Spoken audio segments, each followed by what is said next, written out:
Forum. Borealis.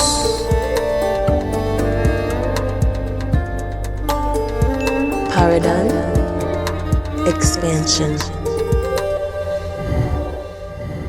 Greetings from the north, all citizens of the globe. Welcome to the forum. Tonight we will look into the power elite and some of their main institutions, apart from the obvious Pentagon, Washington and the alphabet soup of American intel agencies. Obviously it's a gigantic field, so we'll but scratch the surface, in particular deal with the Bilderberger conferences, NATO and the European Union.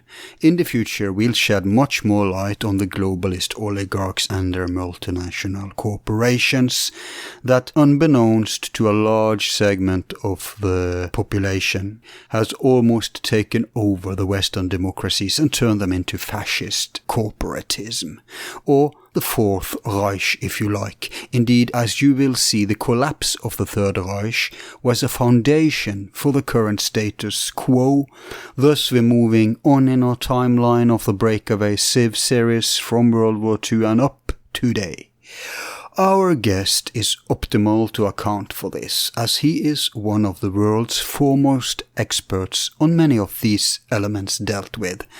I'm of course referring to Tony Gosling, a British land rights activist, historian and investigative journalist. He attended the Ilkley College in West Yorkshire with a humanities degree specializing in English literature from Bradford University.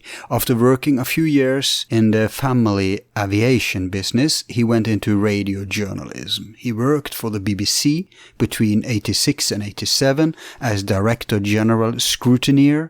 Between 87 and 89, worked for the strategic intelligence and advisory firm Hakluyt and Company as customer role-playing manager, then moved on to Radio Thamesmed, now Time FM 106.8, in London as editor of community programs until RTM got purged for quality journalism by the Suits in 91.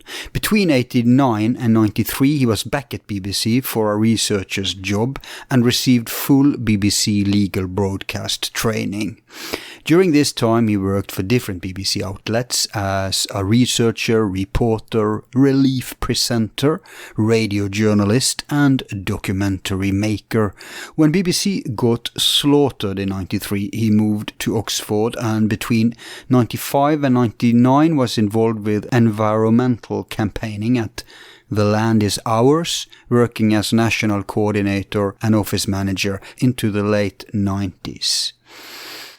After moving to Bristol and committing further to investigative journalism, he established Eye Contact Video Network and Eco-Village Network UK. Gosling spent a year on the national executive of the National Union of Journalists, 8 years as their secretary and also vice chair of the Bristol branch. Between 05 and 06 he was public relations officer for South West Trades Union Congress.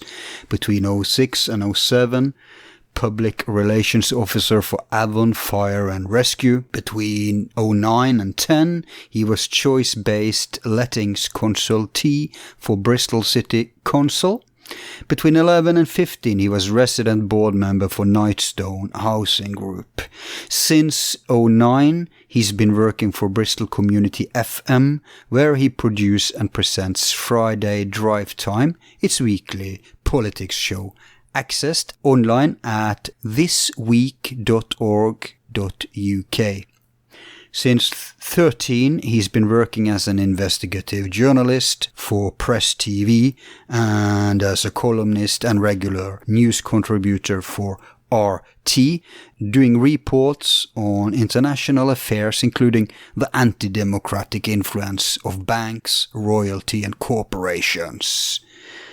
He remains an investigative journalist for Bilderberger.org and also regularly posts material to radioforall.net. You will also find his work at public-interest 911forum.co.uk, 911forum.org.uk, and politicsthisweek.wordpress.com. Tony Gosling first discovered the Bilderberger group during the 1990s and became increasingly incredulous at the extent of the news blackout as his research confirmed its existence, so he bought Bilderberg.org domain where he started his exposé of them. Over the last 20 years, he's kept exposing the secret power of the Bank for International Settlements and the Bilderberger elite, where the dark forces of corporations, media, banks and royalty collude to accumulate wealth and power through extortion and war. He's been booted for telling the truth, has had his life threatened by the extremist terrorists known as Jewish Defense League, been harassed and arrested, and had property such as computers and contacts lists seized by the police, only to have all charges dropped after damage done. Yet he remains a politically active broadcaster both through radio and internet, and as a fierce and principled activist spends his life advocating solutions, such as a press which reflects the concern of the public rather than attempting to manipulate opinion, sensationalize or dump down. On the spiritual side, he belongs to the pious idealists called the Religious Society of Friends, better known as Quakers, which is consistent with his anti-corpocracy stance, even within the religious field. And today, he will scratch the surface of the corpocracy, briefing us on how they rig the system against you to benefit their fascist oligarchy. Now, a couple of quick warnings. First, as a radio host, he recorded on his part, which explains why the unusual turning of tables where he conducts a brief interview of me. Second, there is a little trouble with the sound on Tony's part, especially early on in the show, but nothing so serious that you can't make out the gist of the conversation. Hope you enjoy.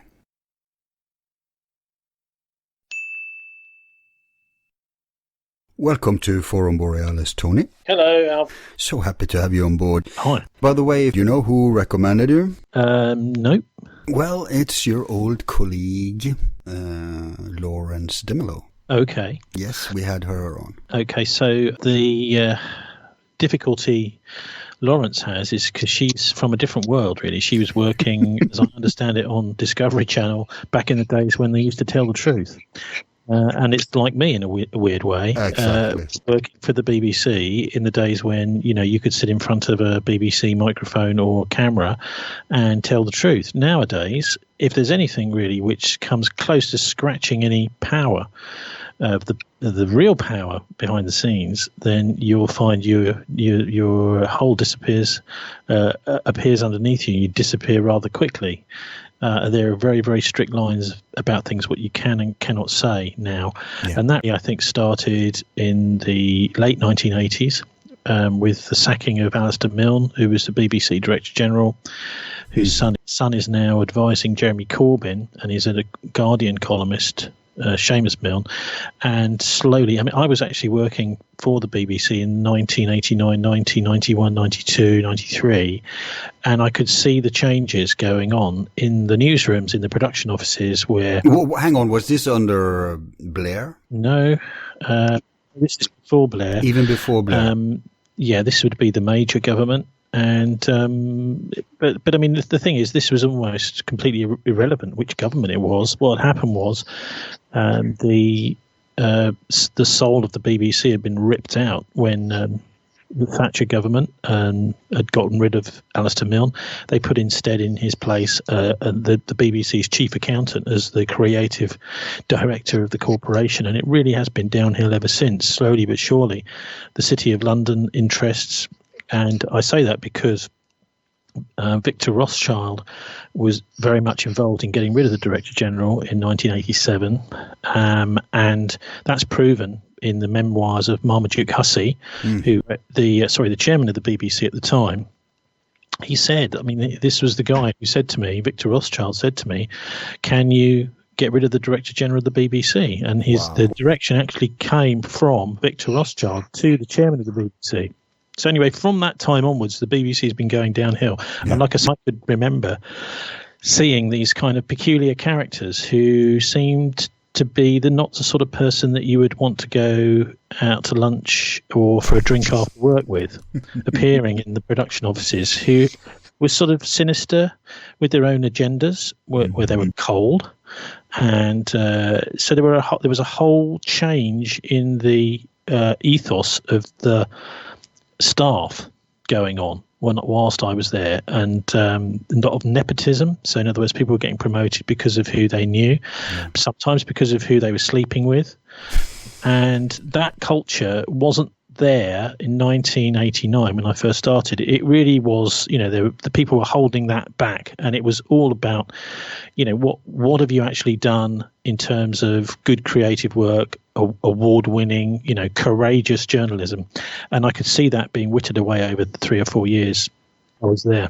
No doubt. We're going to have a series on today's shame stream media, and we're going to try make people understand, because BBC, like you say, is still living off the old name that they had in their old days. Well, they certainly try to. Yeah. I think it's fair to say many anyway, people who class as elderly people, a lot of them have seen the changes. Yep. What the mass media does nowadays is it provides a kind of comfort blanket for people that don't want to think, people that want to believe that everyone is kind of nice and fluffy and friendly, and that wars are something that's far away and will never happen to them, and anyway it's just unfortunate, but really people are kind of good-natured, and that the people who think like that are massaged by the mass media.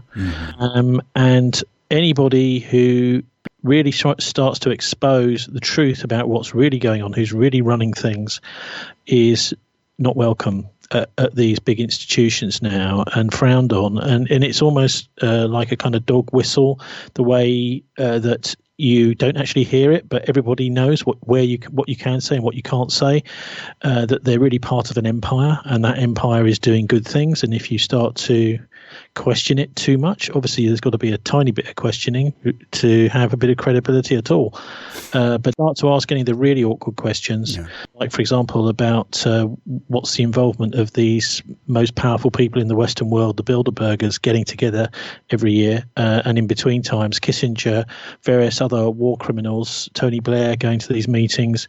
What is their influence? We saw actually nothing whatsoever in any of the broadcast media in the UK. I'm not sure about elsewhere, of the recent Bilderberg meeting in Switzerland. We will get to that. But what I'm going to make the point here is that it's what they don't say, which is important. So they'll talk about any kind of silly stuff, but the really important stuff they just simply will not mention it. It really is taboo.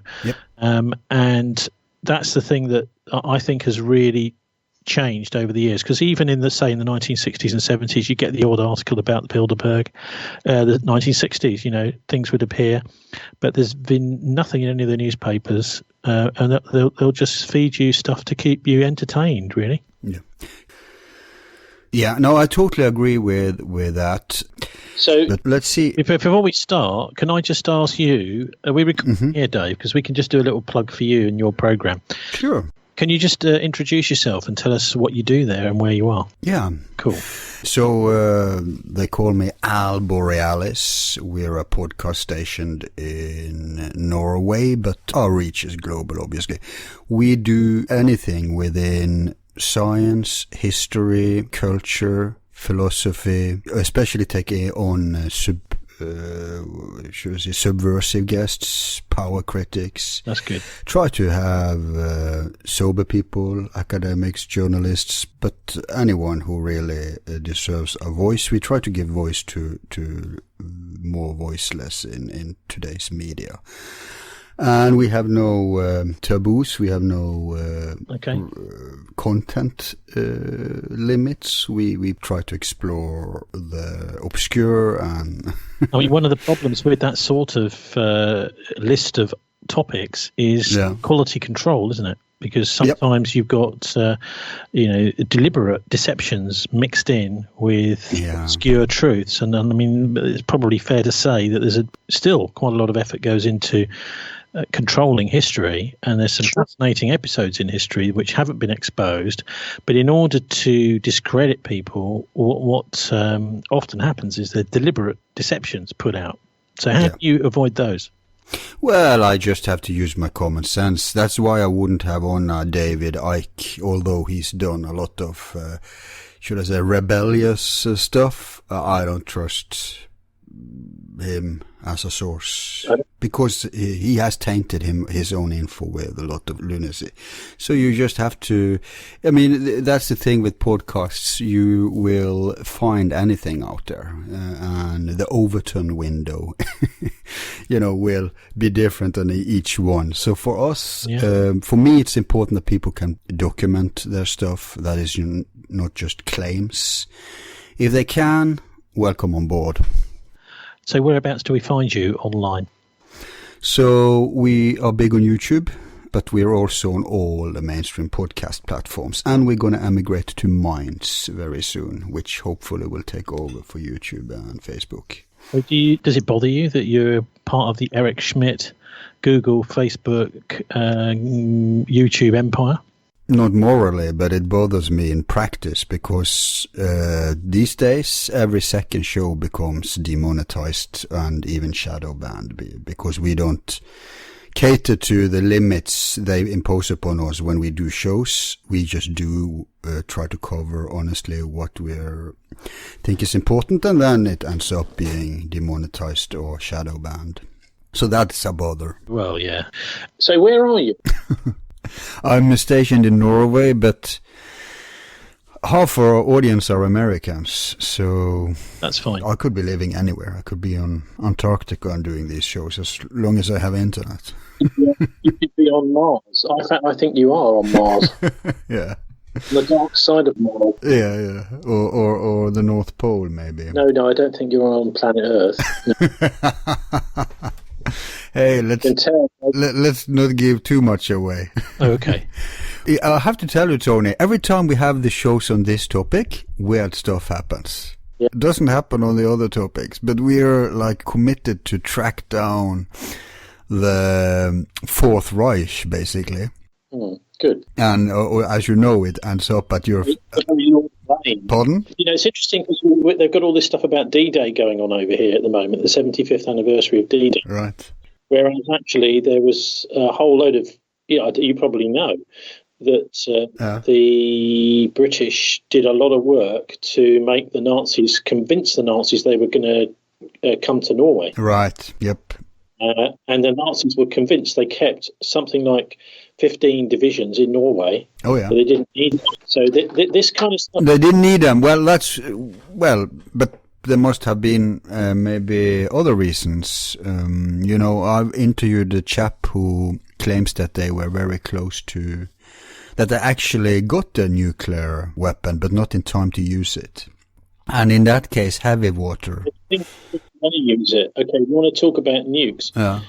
Subjects, because the nukes one is very good. I happen to know someone who was involved in that. Okay. With the Nazis, and also the deceptions of D-Day. Right. And I think we should look upon this little interview as a sort of alternative D-Day discussion. Well, for me, the D-Day is just a part in, because I want to follow the money. Yeah. De Mello didn't touch that, and we haven't really interviewed people. I think Peter Levender will talk about it next time we discuss, but I think that's important. And then... Peter, let me tell you about Peter. He's been sent on a wild goose chase. You talking about Hitler? Yeah. Yeah.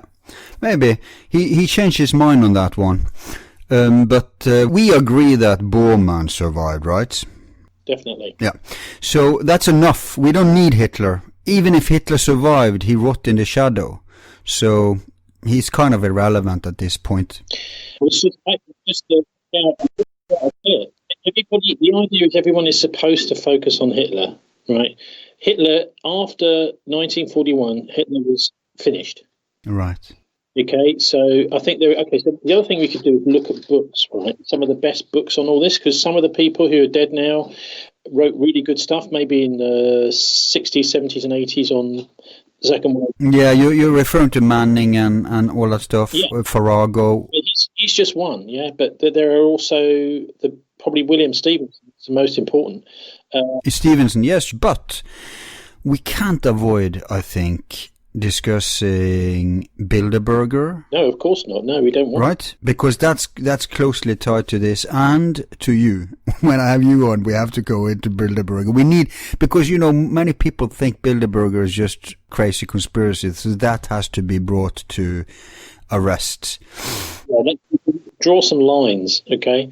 Because there's things that they claim that Bilderberger is doing, but they're not.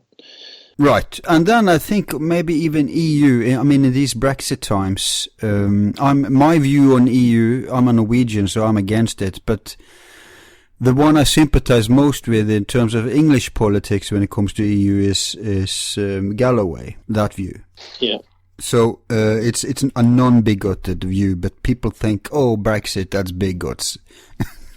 Automatically they think. So I think the EU perspective make these Europhiles realize this is the wet Nazi dream, for example. That I think is relevant. It's a new book. I'm just thinking of books again.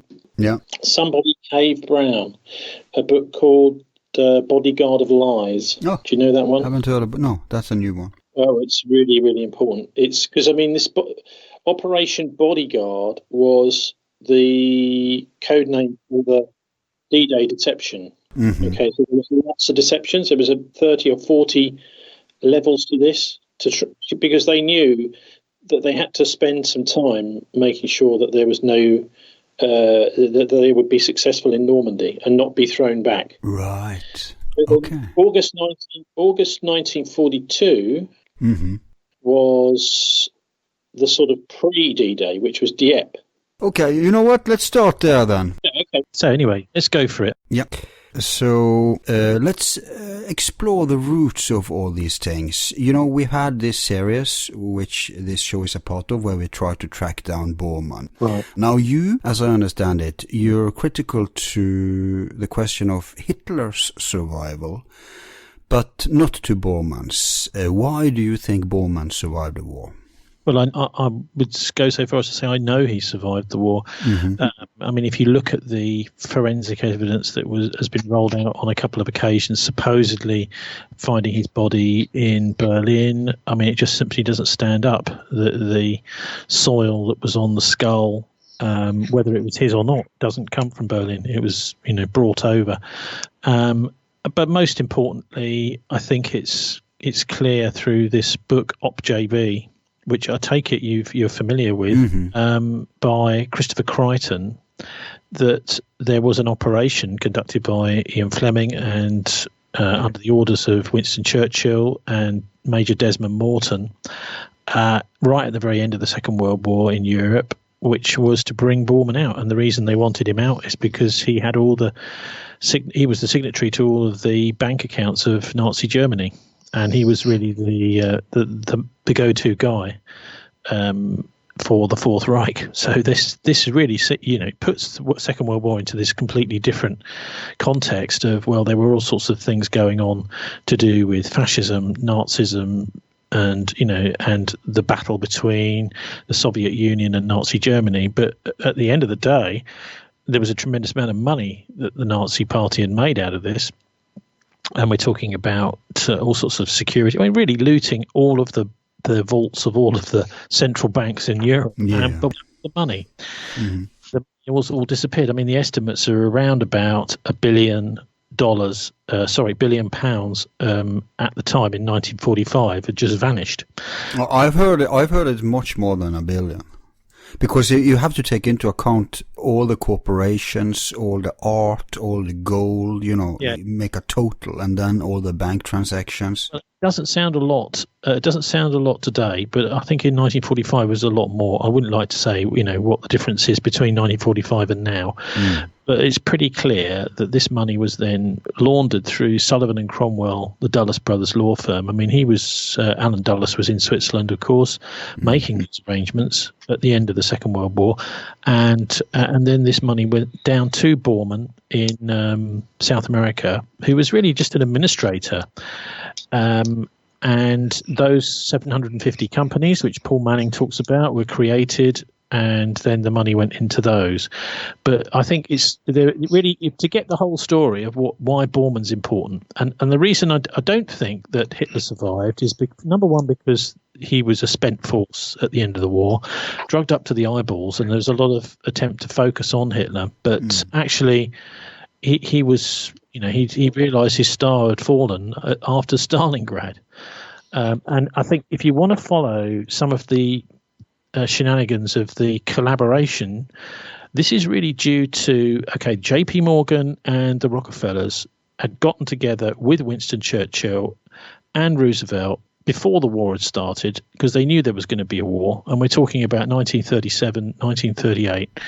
And they set up this organization, which was run by Bill Stevenson in the Rockefeller Center in New York, which was already preparing for war, and they knew where the war was heading.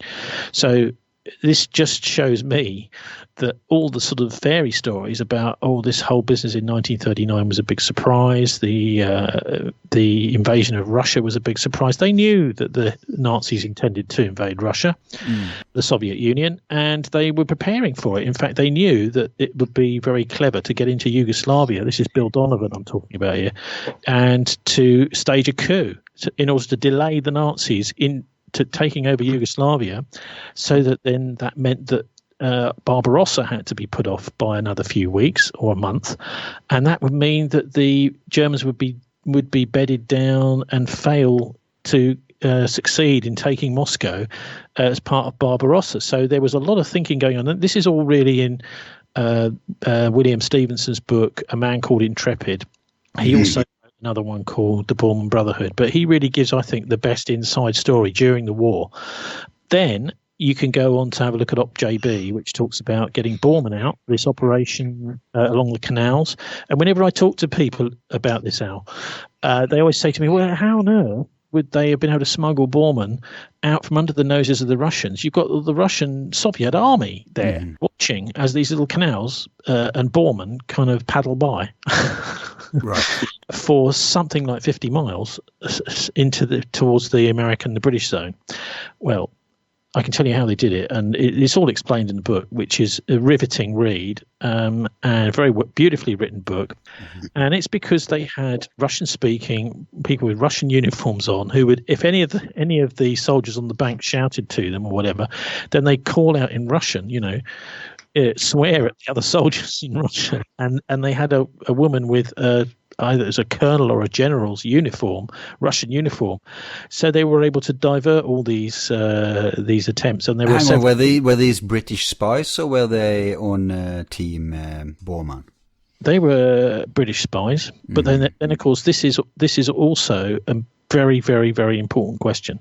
Whose side are they on? If they're getting the top Nazi guy out of Nazi Germany in the final 2 or 3 days of the Second World War, whose side are they on? Well, I would say, there was a fascinating crew, and the thing is, I really doubted this when I first saw the story. So I went and spoke to some of the people who'd known John Ainsworth-Davis. He wrote the book under the pen name Christopher Crichton. A lot of people had said to him, "Look, you just simply cannot write this because it's all covered by the Official Secrets Act, and as soon as you publish it, you'll be put into jail or a bullet." Well, yeah, jail or a trial, possibly. But anyway. But wouldn't that confirm the truth of it if they punished him for it? Well, the thing is, he decided, he was given advice by various other people, and of course he knew Ian Fleming intimately very well, and Fleming had decided he wanted to write about some of the awful things he saw in World War II, the betrayals and this sort of thing, in a fictional form. and was very successful. In fact, probably the most successful post-war thriller writer in the world. And then there was also Dennis Wheatley, who was involved he was a writer. He was very much involved in the wartime deception planning, what we'd now call psychological warfare. And Wheatley too decided after the war, well, I'm going to write about the Second World War in my books through fiction. And of course, they couldn't jail him for that. But John Ainsworth-Davis was really worried. He even used the pen name Christopher Crichton because he was concerned about that. But I got to know some of the people who'd known him personally to get an impression of who is this guy, because I didn't manage to speak to him before he died about 3 or 4 years ago. And I was, every single one of them, people who'd known him, had nothing but good words to say about him. A man of integrity, a man of wit, humour. And so I just became, on every level, convinced that this is, of course it's possible that this is a really, really devious deception, but I can see no way possible, with all of the evidence that there is, that the British were definitely involved. And the other thing which convinces me of the British guilt is studying the Bilderbergers and the Battle of Arnhem, because it's quite clear that the senior British officers made sure that the Battle of Arnhem was a failure. Now, this has always been a bit of a mystery in the Second World War. Oh, gosh, why did it not succeed? Wasn't it a bit of a disaster? Well, I can tell you it's because the battle was thrown by people in the British, senior people in the British Army. And we're talking generals, captains, these kind of people. In fact, 2 of them were involved in the Bilderberg conferences after the war. And it's the reason that the Bilderberg is called the Bilderberg is because of the link to Oosterbeek, which is on the outskirts of Arnhem, where the British were massacred in the Witches' Cauldron, they called it, by the Nazis. And in a way, it's a sort of in-joke to say, well, actually, we control these sorts of things. The British might have thought they were fighting with trustworthy generals, but actually the generals were just there to massacre them because they wanted to allow another 3 months for the Fourth Reich and the Third Reich to get their act together and to make sure that all of the wealth had been removed from Nazis. So they were stalling for time. Yeah, the idea was that the Nazis needed a few more months in order to get the wealth out from Berlin, away from, because the Russians were closing in pretty quickly. And so this totally failed operation the object of it was to take out the Ruhr, which was the industrial heartland, and the fact that it failed gave the Nazi empire, which was crumbling, another 3 months to make sure they'd squirreled away all that wealth effectively. And I mean, there's really no other explanation, I think, to Arnhem. It's not a series of accidents. The troops were deliberately misdirected into places where they shouldn't have been, and there was no real point to be there. And then when it looked as if the battle might be saved, in other words, that the guys at the bridge at Arnhem, the 1st Airborne Division, might just be rescued, then Lord Carrington appears on the scene and puts his foot down, and General Horrocks, and then they say, this is in Nijmegen, and they say, oh, well, I'll tell you what, we'll just sit here and wait and twiddle our thumbs until the British at Arnhem are dead. And then once the last one is dead, then we'll start moving our tanks forward to try and rescue them. So it was quite obvious by looking at the timing and the foreknowledge that they had of the SS being in the area that this was, and so I suppose what I'm saying here is that although the wider plan for the Second World War was laudable to get rid of the Nazi empire, actually the West had a hand in putting him there in the first place. The Brits certainly had. They saw him as a bulwark against the Soviet Union, and they thought, well, we need a fascist in Eastern Central Europe in order to sort of make sure that the Soviets can't get into Europe, and so they helped to create Hitler in the first place. So I suppose, I mean, getting back to but we were mentioning Adolf Hitler himself. When Stalingrad happened, he was spent. But then Bormann started really taking over most of Hitler's decisions. In fact, towards the end of the war, Hitler instituted a scorched earth policy. So he wanted every bridge, every town, every city, every factory burnt to the ground. After D-Day, where we're talking about August, September 1944, everything was being left, because Bormann was just simply countermanding Hitler's orders, and in the knowledge that Hitler would not find out, because everything was coming through Bormann at that point.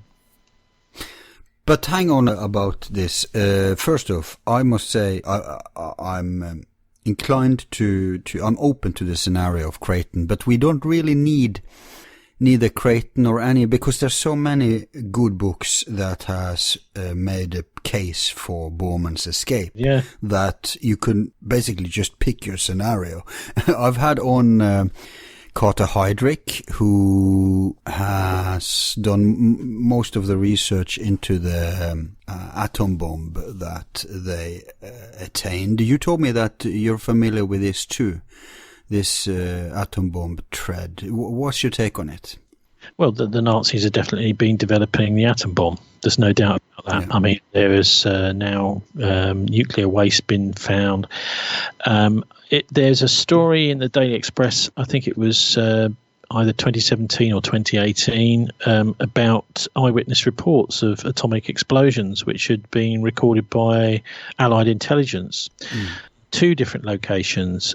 And the other thing is, I mean, Carter is probably the best source on this, but he knows that they had enriched uranium, and they sent the enriched. And once it became clear that the war in Europe was finished, that they were going to lose, then they got this enriched uranium, and this is why, of course, they needed those extra 3 months to do all these little things to make sure that the various prizes that they got, technological innovations, etc., were neatly packaged up. Ready for Reinhard Gehlen and the intelligence people to do deals with Alan Dulles and people like that with the Americans, because their allegiance was very close to the United States, not to the Soviet Union. They weren't going to do any deals with Stalin, and so they sent off this shipment in a submarine off to Japan, and that's what the Nazis intended to do. But halfway along, this submarine got different orders. They said, no, you're going to the United States instead. And so the 2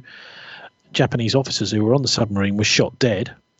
And I mean, they say they committed suicide, which I've actually out. But then that submarine did a 180-degree turn. Yeah, Carter argues that's the payment for Bormann. Well, I don't think it's just that. There's all sorts of other money moving around as well. I mean, it might be. I mean, I think he's right in that was one of the main bargaining chips, and he's quite right as well in saying that the technology the Nazis had in terms of the triggering devices, the lens explosives, in order to trigger a particular type of nuclear bomb, and also the enriched uranium was necessary in order for the Americans to have the 2 different types of bombs tested. So they couldn't have done it really without this Nazi technology.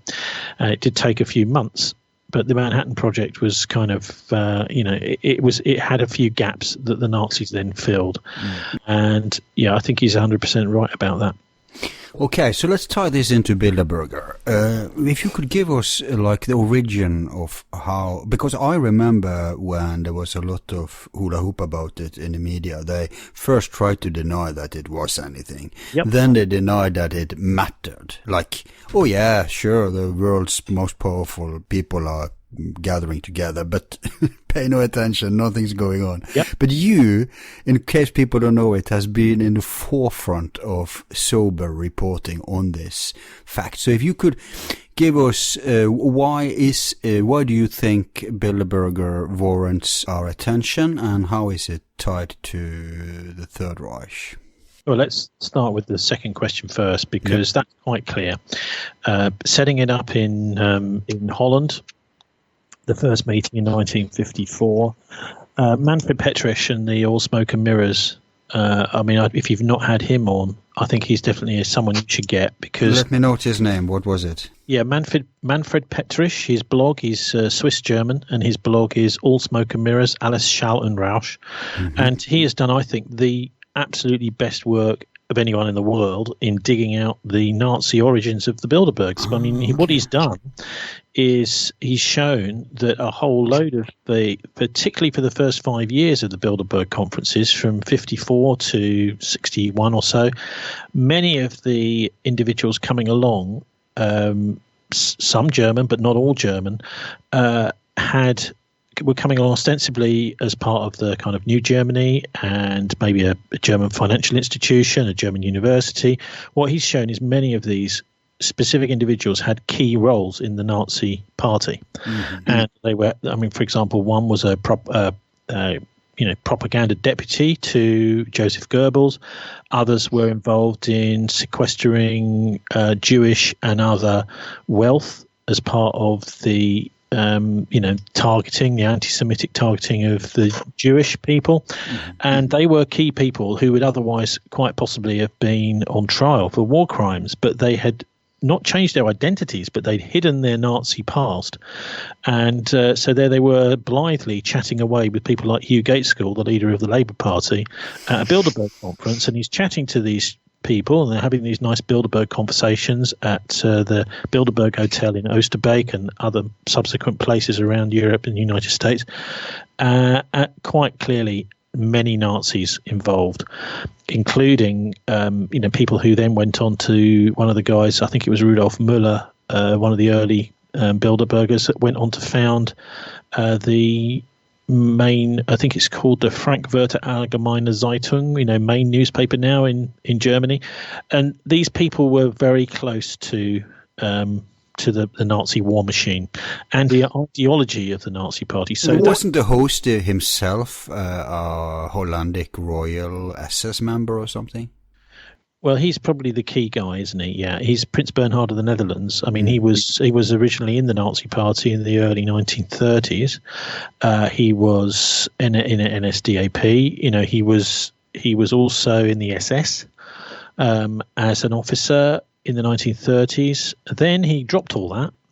I think it was 1935 or 36, and he married the Dutch princess. Oh, so he had to.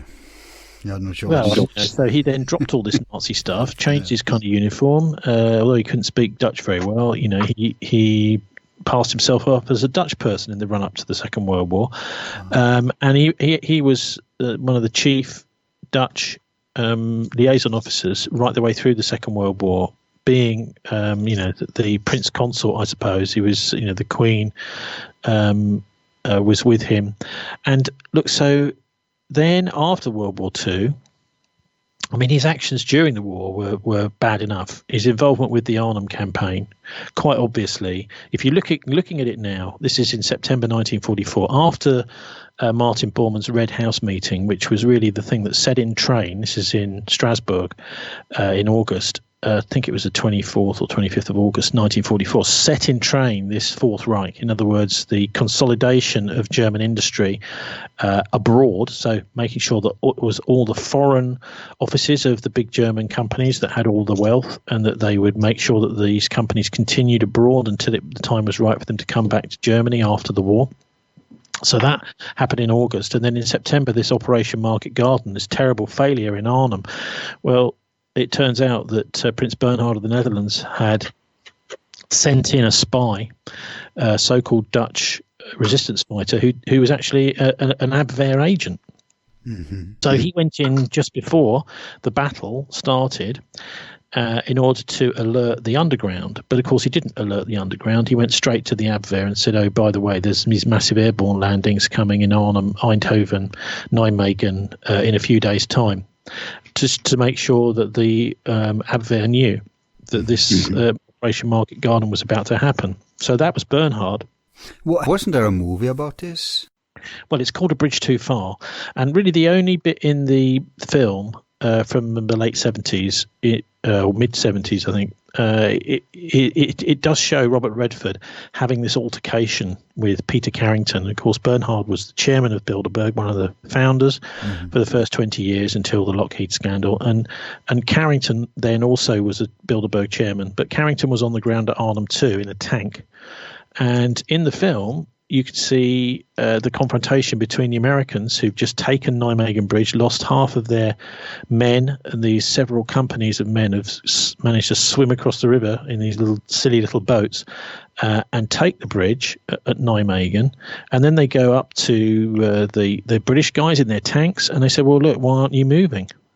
And I did speak to, before he died, I believe he's dead now, a guy called Moffat T. Burris, who was a captain in the 82nd Airborne Division, I Company. And he was one of those that got across the bridge. As a captain, he obviously he'd lost half his men. So he went up, literally, he himself went up to Carrington, sitting in a tank, who'd managed now to cross the bridge. And he said, well, why are you staying here? Why aren't you moving on? And this incident is in the film. So there's this altercation between, the British and the Americans in the film. But it's actually far worse than the film portrays, because one after another. In fact, so Burris arrives there. In fact, it looks like it was his little troop that cut the wires to stop the bridge being blown up. If you look into it, you'll find that he got his guys to cut the wires literally seconds before the bridge was about to be blown up at Nijmegen, and then he gets his, I think it's Major Cook, Colonel Tucker. So we're going up and up in seniority, and eventually General Gavin of the 82nd Airborne Division is also tapping on this tank saying, what are you doing? Why are you waiting here? We've just lost half our men taking this bridge so that you can go and rescue your fellow countrymen at Arnhem, and you're just going nowhere. So that incident in the film is actually far bigger than it portrays, but at least it's in there, So it shows a fair interpretation of it, but without all the background that I've given you. So Bernhard very much involved as just like the movie about colonial dignidad. It shows you the actions happening, but it doesn't put it in a political context. And I think it's fair to say that people didn't know back then. It's easy for us with hindsight. Right. I think very many people knew in the 1970s. They hadn't put the pieces of the jigsaw together, as we've been able to do with hindsight. The same is true for Bilderberger, because it was a lot of rumors about it, but now we know a lot more. Could you fill us in? What is it all about? Why should we care? Well, let's draw some lines. First of all, it's a NATO organisation. It's not the rulers of the world. It's a political lobby for NATO. Right. So just as you get at the Security Council and the General Assembly of the United Nations, the military people are in charge. I mean, as we're just at the moment, we're having a Trump state visit to the UK with Theresa May, the zombie prime minister. The Americans are not interested in talking to Theresa May or any of the politicians. They're interested in talking to the military. And the military really are in charge. So when the military say we're going to do something, they tend to do it. So they'll find a politician who will sell this to the public. They'll find some media who will sell this to the public.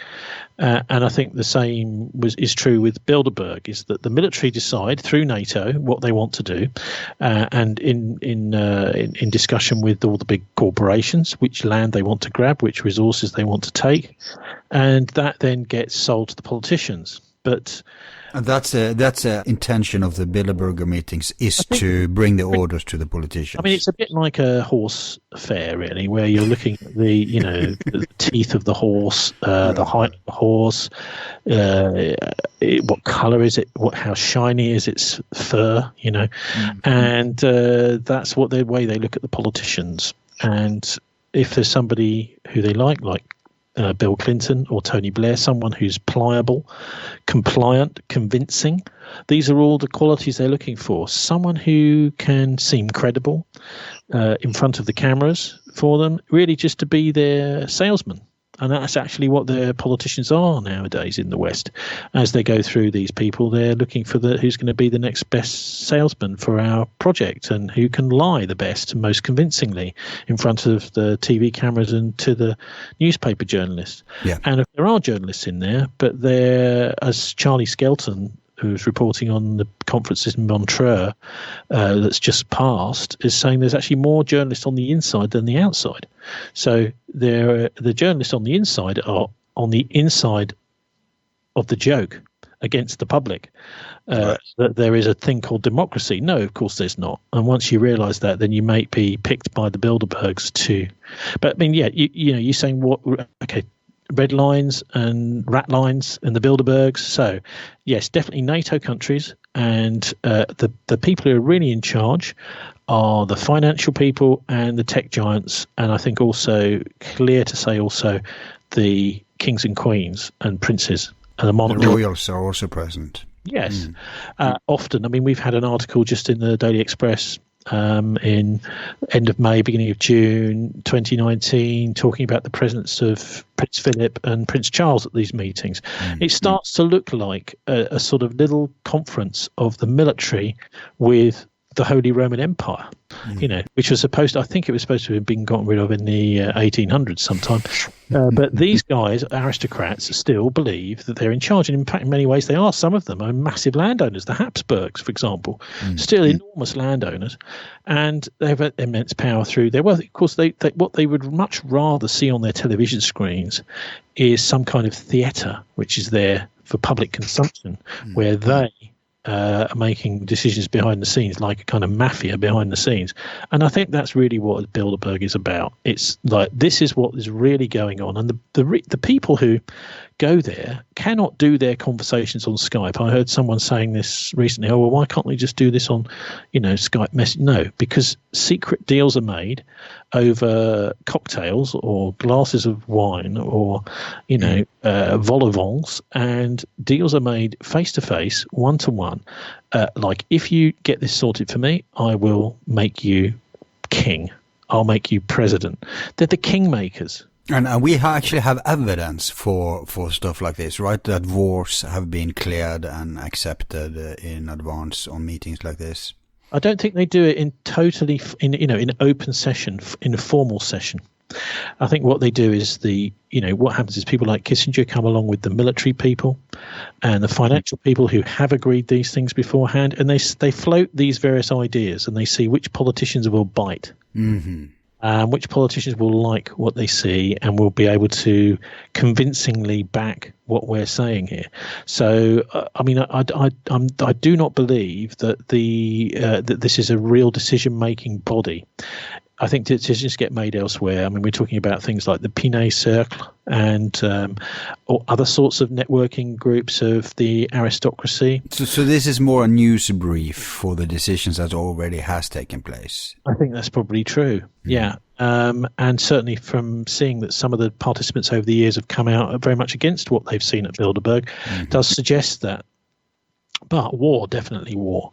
I mean, that's obviously what this is about. Same as Bohemian Grove, they cleared the Iraq war there before it happened. Well, the Iraq war was definitely leaked from Bilderberg in 2002 and 2003. Jim Tucker from the States leaked both of those conferences that there was, Iraq was target. And in fact, in 2002, people were saying, well, what are you talking about? It's complete rubbish, nonsense. There's no excuse, no reason to go into Iraq. But by a year after that, it was a reality. This illegal war had happened. The masses of troops had gone in from the West, and no one could quite believe it. But they haven't reached the level yet where they're releasing info about the Bilderberger meetings, have they? Because in the beginning, the meetings themselves are secret. Now they accept they're happening, but the contents are still classified.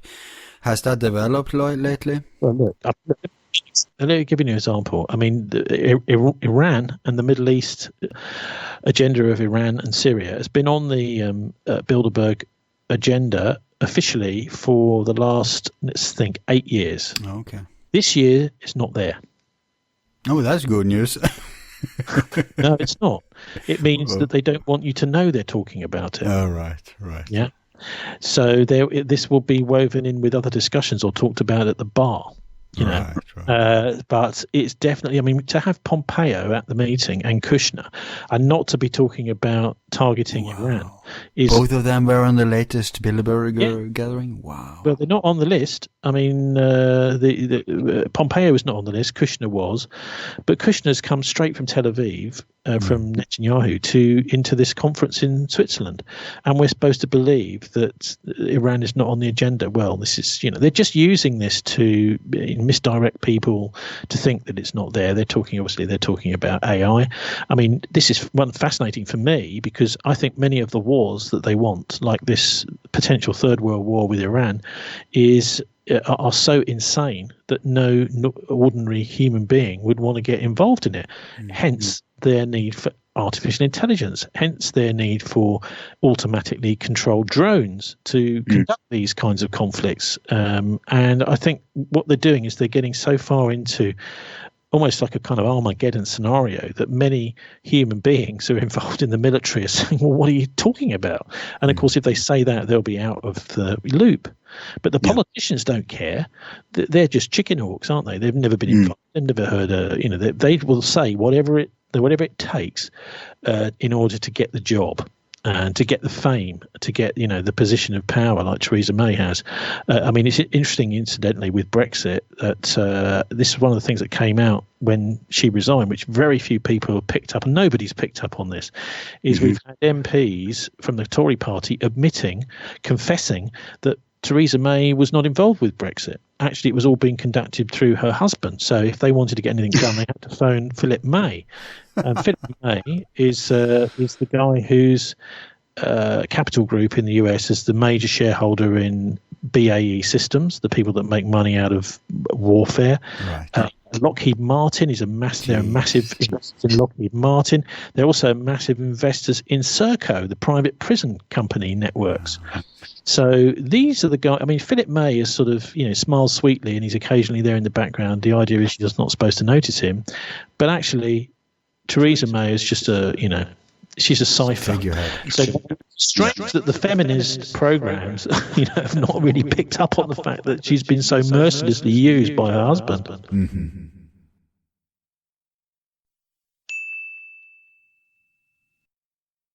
All of our files are free and will remain free. If you like the show, you can show support by donating $1 to help with expenses. Just use the PayPal link on our website, YouTube channel, or Facebook page. Thanks.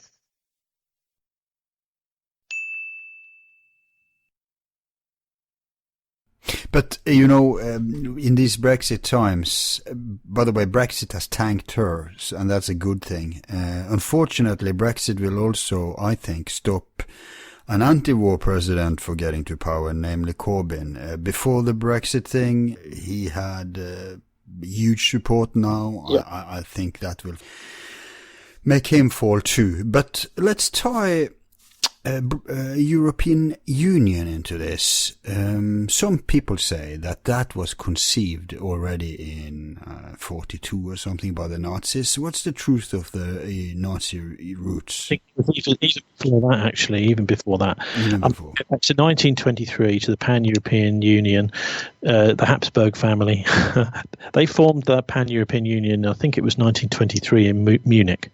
In the same city a few years later, guess what else sprang from Munich? The Nazi Party. And so that was the first indications.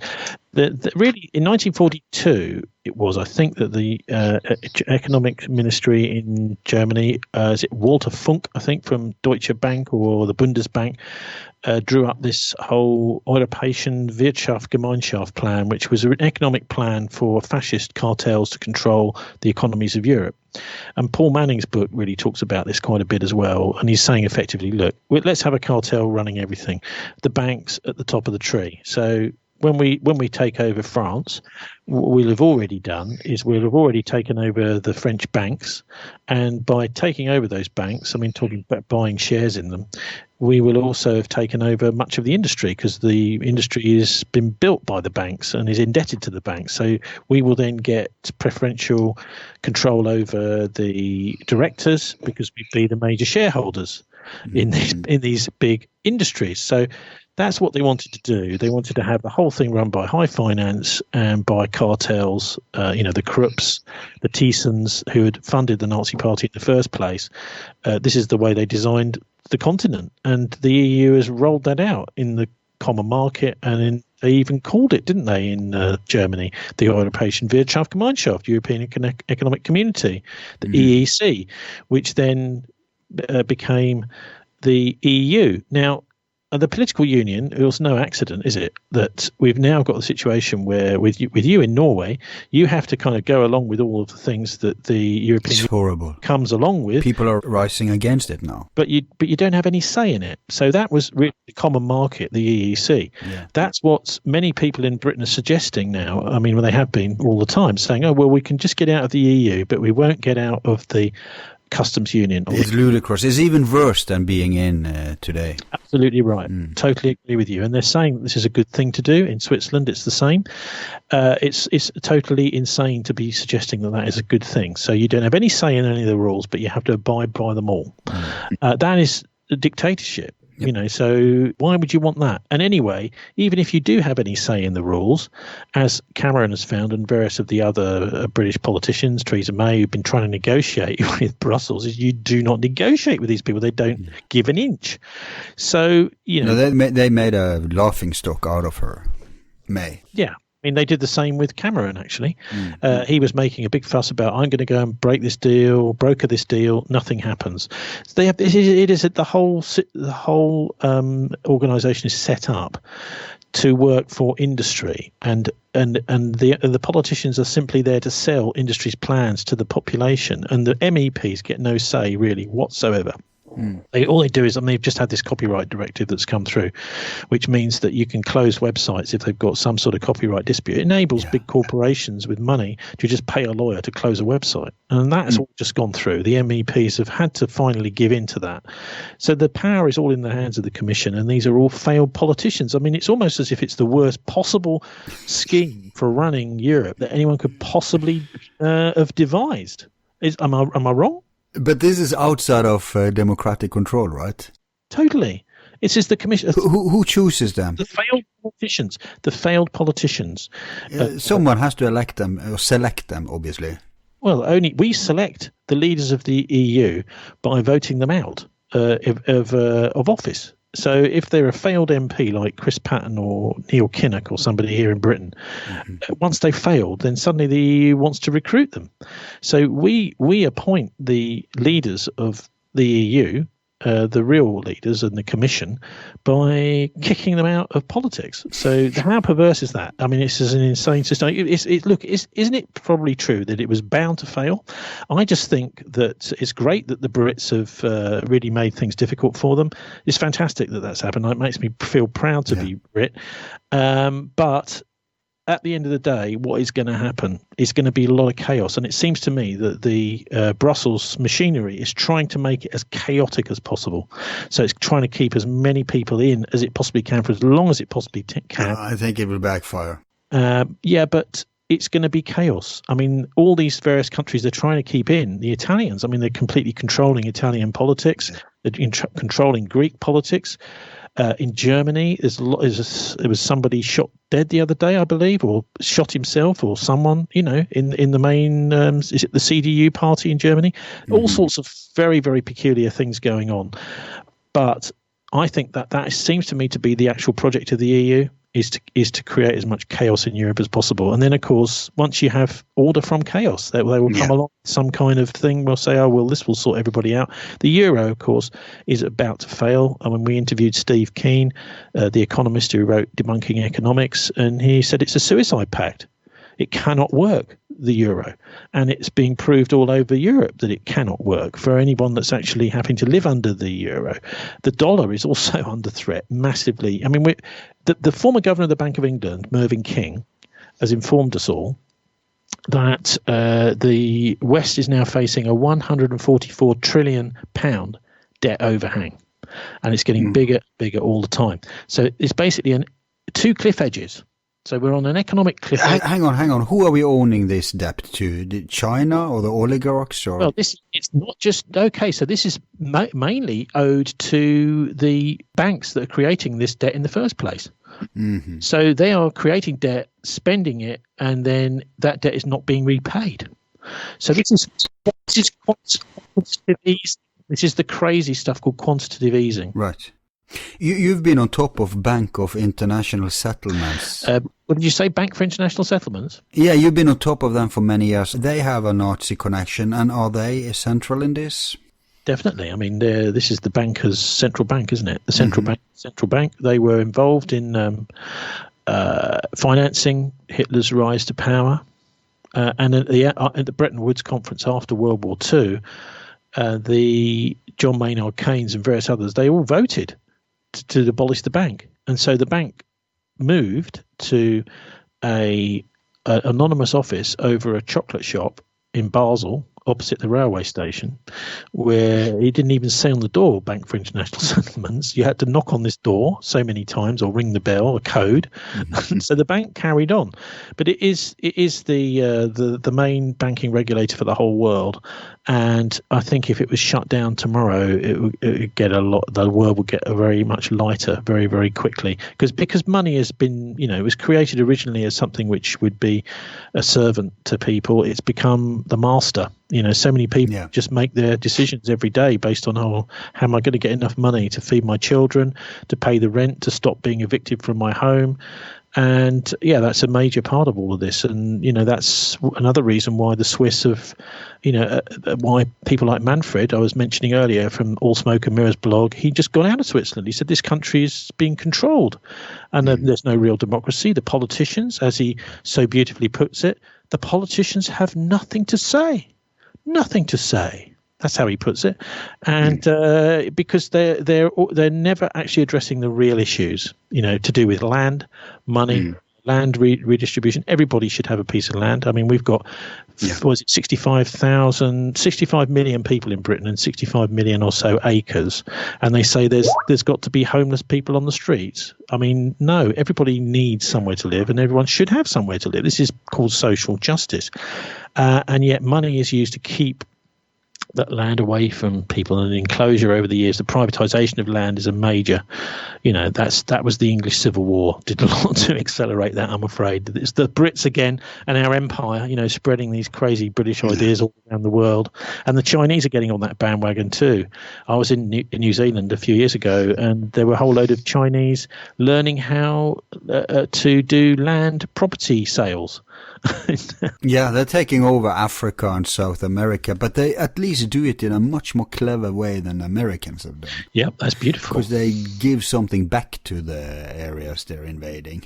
Whereas, this is another thing about the Bilderbergs, really important to understand, is it was created by the psychological warfare people and the War and Peace Studies Group of the Council on Foreign Relations in 1943, the first ideas of having a Bilderberg meeting.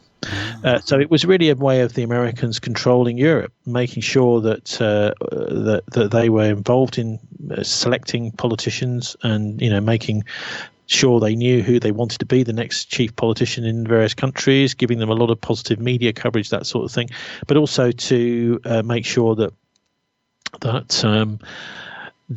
none of these European countries started going communist. Because, of course, a lot of very attractive ideas. In fact, the CIA spent, I think, more than any other project in the entire history of the CIA was spent on stopping Italy going communist, because Italy was communist. Most of the people wanted the communist government, and they'd seen how successful it had been in redistributing wealth and, making sure that people had a fair deal at work and all that sort of thing. And people liked communism in Italy. So the Americans and the Bilderbergers did everything they could to stop Italy going red. Yep, it's proven in later years. Operation Gladio, which, by the way, I mean, some of your listeners may not realise, was NATO basically took that straight out of the Nazi field manual. Not only that, they even took the people. Yeah, I mean, we're talking about Stay Behind was filled with Nazis. That's right. It was the Nazi werewolf program from the last 6 months of the Second World War. Hello? Yeah? Yeah, the last few months of the Second World War. Hang on, it's gone quiet here. Can't hear me. Can you hear me?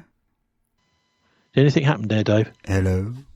Oh, that's better. Yep. You can hear me? Yes, that's much better. So NATO, EU, Bilderberger, Bank of International Settlements, it's all got Nazi roots. Yep. But they say that most of the top bankers are Jewish, not Germans. Is this true? Well, look, I don't use this word Jewish. What are you talking about? Yeah, I guess it's a religion, right? You can look at Zionism, yeah, and you can also look at people who are Khazarian, Ashkenazi, whatever, but don't talk about Jews, because this is a religion. It's like, it's like calling Tony Blair a Christian, or a Catholic, or George Bush a Christian. I mean, but we get responses from. There will always be a certain segment of listeners who will draw the Jew card. I want you to address that. even the Bible makes it very clear. The people who call themselves Jews, I think, is in the book of Revelation, but are not, and they lie. I mean, there's a whole little section in the book of Revelation that says that this is a lie. So, I mean, we shouldn't really be repeating that lie. I mean, it's like I mean, what happened in Nazi Germany was the rabbinic tradition was wiped out. Many of the powerful financiers who call themselves Jewish, who didn't actually adhere to the religion at all, and they were spared, no problem at all. Yeah, rich secular Zionists. Yeah, it's the secular. And how can you be a secular Jew? How can you be a secular Christian? Right. These are the terms which are designed to just confuse and send your mind into a cul-de-sac. So. I mean, yes, there's the Christianity has been used, the Catholic Church.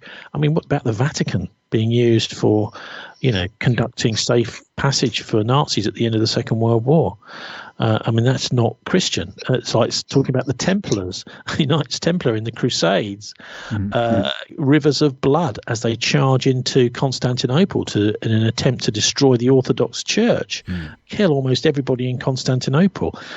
That isn't Christian, so I think there's definitely use of these terms to try and deceive people, particularly the mass media, which is why I'm surprised to hear you use it. The mass media, that's the sort of term they use quite a bit. Oh, yeah. And anti-Semite too. If you have Zionism criticism, then you're an anti-Semite. Yeah. If you're a Jew criticizing Zionism, then you're a self-hating Jew. I mean, they also use the terminology like these right-wing Christians in America, or the evangelical Christians or fundamentalist Christians in America, blah, blah. These are all the wrong terms. The people you're talking about are Christian Zionists. And the Christian Zionists are the maniacs. Pompeo is a Christian Zionist. He's not a fundamentalist Christian. He is, what does that mean anyway? Does it mean he reads the Bible every day? No. He just uses it as an excuse because he wants a war with Iran, just like Netanyahu. So I think, the idea of the idea is to sort of sweep up all these maniacs and try and mix them in with decent Orthodox Jews, decent Jewish people. Yeah, but my point is there was Nazi bankers. You had Schaft or whatever his name was, Hjalmar Schacht. Schacht, yeah. Yeah, he was German, wasn't he? The main ideologue behind the Tool Society and the Theosophists that gave birth to the Nazi Party. I mean, Peter Lender's done a load of work on this. Yeah. Brilliant stuff, actually, digging all this out. I mean, we're supposed to believe that he wasn't Jewish. I think he was Jewish. Rosenberg, and so just because they're calling themselves Jewish doesn't mean to say that they have any link whatsoever with the Old Testament or even the Middle East. It means they're imposters, just like Tony Blair and George Bush. So, I think we just got to draw a line between the real and the not real in order to help anybody that's trying to understand this clarify. Because what they're really trying to do is exactly what they did in Northern Ireland, what they've been doing in the Middle East, is to set one faith against another, set one part of a faith against another. So we were told in Britain that the Northern Ireland conflict was a Protestant versus Catholic. No, rubbish. It's a Republican versus Loyalist conflict. But you can confuse people by saying it's a religious conflict. The same in the Middle East with the Shia versus the Sunni. Yeah, divide and conquer, the oldest playbook in the world. What they always try and do is they'll always try and make out this is the Sunnis and the Shias fighting each. No, it's not. It's a bunch of mercenaries, Wahhabists and Takfiris, fighting a legitimate government of some sort, whether it's Syria, Iran, or whoever. So there's always this terminology all around religion. It's pretty clear to me, right since we had Adolf Hitler and his attempt to wipe out the whole rabbinic tradition in Europe, that there's been continued attempts to set religions against each other and actually to wipe out all those anybody who's involved in any of those, who has faith in any of those Judeo-Christian faiths, including Islam. But Bush was actually right. There is an axis of evil, and that axis is USA, Israel, and Saudi Arabia. That's for as far as today's powers goes. Okay. But hey, Tony, I'm not so clear still on the connection between EU and the Third Reich. Could you elaborate a little more on that? Well, I mean, I think you just need to go back to look at the this plan, this 1942 Europäische Wirtschaftsgemeinschaft. It's just identical to the economic plans for Europe. But was it an actual blueprint? Yes. Oh, it's a massive document, all in German.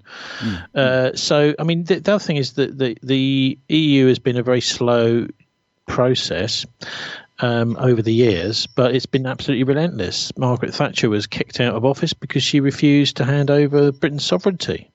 So this has been a slow attempt to create a United States of Europe, and I think it's really good to look back at the Pan-European Union and these aristocrats, this kind of Holy Roman Empire, to see where it's really been coming from, and I mean the other people just implement it because they're paid to implement it. There's money around to do that, and.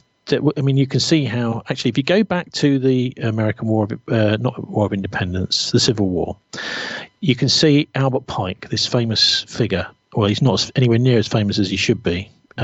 He is making this letter to Mazzini, the creator of the mafia in Italy, saying he wants various world wars, and if we have these world wars, we can shift power and basically totally destroy the Judeo-Christian faiths, and we can have the whole of humanity in our hands spiritually, which is an interesting plan. It's a pretty devilish plan. But what was the real point of the American Civil War? It was to concentrate power in Washington. I mean, there's a lot of talk about slavery, and that was obviously a major factor in it too, in motivating people. But what motivates people isn't always real. So, I mean, look at the Crusades back in the medieval times. What motivated the Crusaders was something called the Letter of Prester John. Now, the Letter of Prester John was fabricated by the Vatican, and it said that there was a Christian king who was the other side of the Middle East somewhere, and he was fighting the Muslims. And in order to help him, we had to go to his aid, and we had to fight the Muslims too from this side, and hopefully we could then liberate Jerusalem. Well, the Letter of Prester John was a massive motivating factor in getting people to get on their horses and chug off down to the Middle East, but it was a complete lie, like 9/11 was a complete lie. The actual the idea that Al-Qaeda was behind it is beyond a joke now, because we've been allied to Al-Qaeda in Syria, for example. So the motive isn't always anything to do with reality. In fact, that seems to be how tricked over the years. This brings us to a crucial matter. You have a DVD called The New World Order, and I guess that's a good name as anyone. But could you define, because we're getting closer to the real question, who is number one? Okay. As the prisoner posted back in the day. So if we introduce the concept of New World Order, how would you define that? New World Order, I think, is it's a project for beyond democracy, I suppose, beyond the West. So it's something that it attempts to rule from behind the scenes. I mean, the obvious image is the one of the eye in the top of the pyramid on the back of the dollar. This Novus Ordo Seclorum. So that, I mean, it's often mistranslated. It actually means a new secular order. And so the idea is it's away from God, and we don't need God, and mankind can create his own order. I think there's a philosophy behind this New World Order that it probably goes along with something like transhumanism. So the idea is that there is no God, and man can become God himself, and that is to say he can genetically engineer himself. He can genetically engineer his children to live forever, to get rid of the genes of aging. He can have an interface, a biological interface with computers, with with laptops and digital systems, and that he can have a relationship with artificial intelligence that enables him to rise above the ordinary. So I think this is also very, very, very important in this, is a separation from ordinary people. So the elite do see themselves as completely... I mean, I've met some of these guys. I met James A. Johnson, who's one of the Bilderbergers, who was he's also a director of Goldman Sachs. He was the bag man for Hillary Clinton, for Barack Obama's election campaigns, and they just see themselves as superior to everybody. I mean, they are really aloof in their own manner, and they just they have absolutely disdain for ordinary people. They see themselves as bigger. The other one was Jacob Wallenberg, or was it Marcus Wallenberg? I'm not sure. Anyway, one of the Wallenbergs. The people. These are the biggest bankers and private bankers in Sweden. They own Sweden pretty much, and they own the Swedish political process. They own the Swedish industries, and they're very supercilious types. I mean, they believe that we are Untermensch. And again, that will link us back to the Nazis, won't it? Yeah, and you have a book coming up called The Siege of Heaven, How Breaking the Grip of Oligarchy Will Unleash the World's Human Potential. Is what you just talked about touched in this book? Well, if this book ever comes out, that'd be nice. I mean, I have sort of chivied up the publishers to get it out, but that they have been a little bit slow. I mean, I don't really blame them because they've got a lot on apparently. But can't you just self-publish in this day and age, Lulu or something? Probably, yes, I probably could. But I mean, I think this a larger part of what we need to do, I think, is we need to educate. And we need to be educators, and we need to educate others as to how the oligarchy is doing what it's doing. The truth is out there. I would suggest that it's not actually that difficult to figure out how things are working. There's quite a lot of really good information out there about how to do something about this. And that is really to just, first of all, in our own minds, to be clear about what we want, what our values are, justice, social justice, and we just to simply refuse to be browbeaten. And the reason I call it Siege of Heaven is because I think what we've seen is a tiny number of people. I mean, just one example. Over the years, there's a small number of people doing this to us. I was knocked over by the connection between the two Cromwells in Britain. I mean, we had the dissolution of the monasteries, which was absolute destruction of what was in those days was the welfare state, the monastic system where education was going on, hospitals, all sorts of things like building roads and infrastructure, that sort of thing the monasteries were doing. In the mid-1500s was completely decimated by Henry VIII. And his guy to do that was a guy called Thomas Cromwell. 100 years later, we had the English Civil War with Oliver Cromwell. And I suddenly thought, well, I mean, these guys are a bit, peculiar. They've both got the same surname. Are they related? And I asked a couple of friends of mine, people who should know, no, they weren't related. Yes, they were related. The same family was involved in smashing the monasteries as part of the Reformation, and also smashing the country and killing the king as part of the English Civil War. And really, it was a part of the same process, which was a small number of people, in this case merchants and bankers, gaining control of the country. And that enabled the creation of the British Empire, the Industrial Revolution. I mean, the biggest empire the world had ever seen. And it was so big that in the late 1800s, Cecil Rhodes seriously put together the plan to take over the world. He thought that the British Empire was at such a stage that if we played our cards right, the British would control the world. And that's when he set up these secret societies in his will that became the Royal Institute for International Affairs, the Chatham House, in the States later manifested as the Council on Foreign Relations. So these private think tanks that were supposed to direct foreign policy.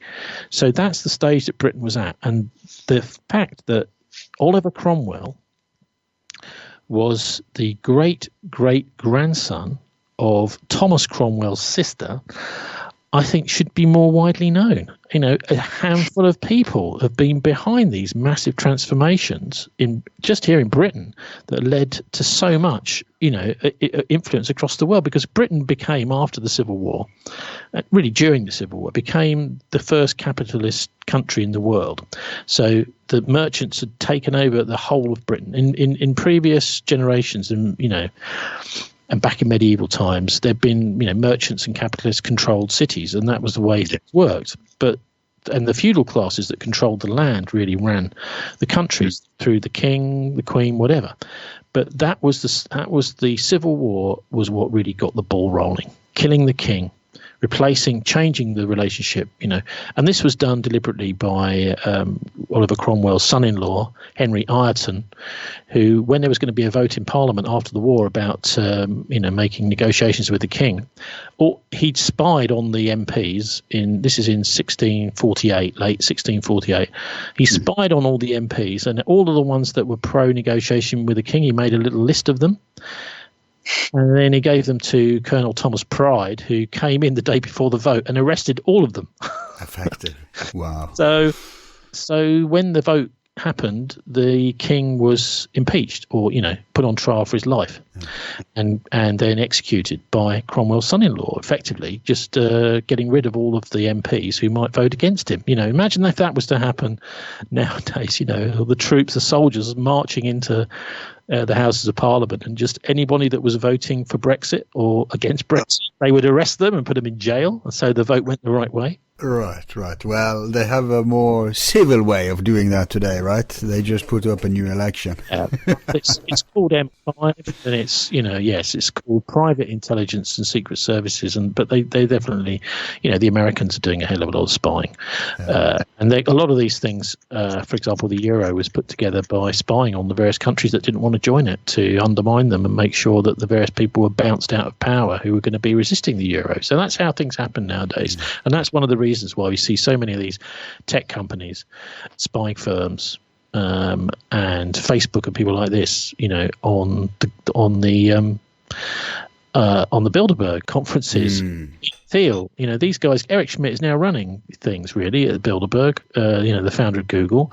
And that's why, because these are really front-end surveillance systems for the NSA and for the GCHQ. So when you're typing in your Google search, every single letter you type is being monitored by the NSA, and they can then switch someone literally on a screen in the NSA in real time to your computer to be watching everything and to go in and have a look at what is on this, who is this person that's searching for this subject in real time.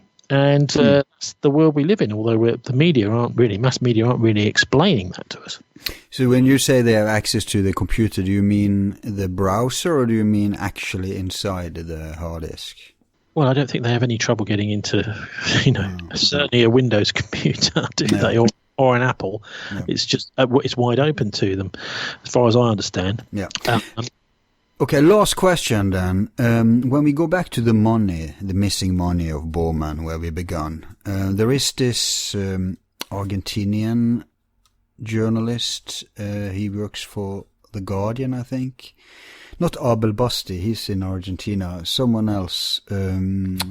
It was Lawrence who mentioned him to me.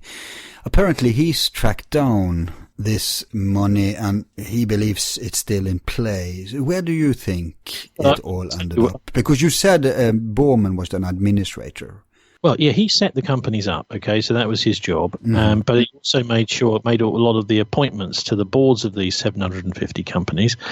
I think, there's if you go online, you can find a list of, I think it's the 8 or 9 companies that run the world's food system. For example, what you do is you'll find that almost all the food brands fall in. I mean, there's a whole load. There's Kraft, Procter & Gamble, PepsiCo, Coca-Cola. I can't remember them all right now. Monsanto. Well, no, this is not a food company, as far as I know. Oh, okay, food. But anyway, the point here being that the idea was to create corporations which would effectively be the government.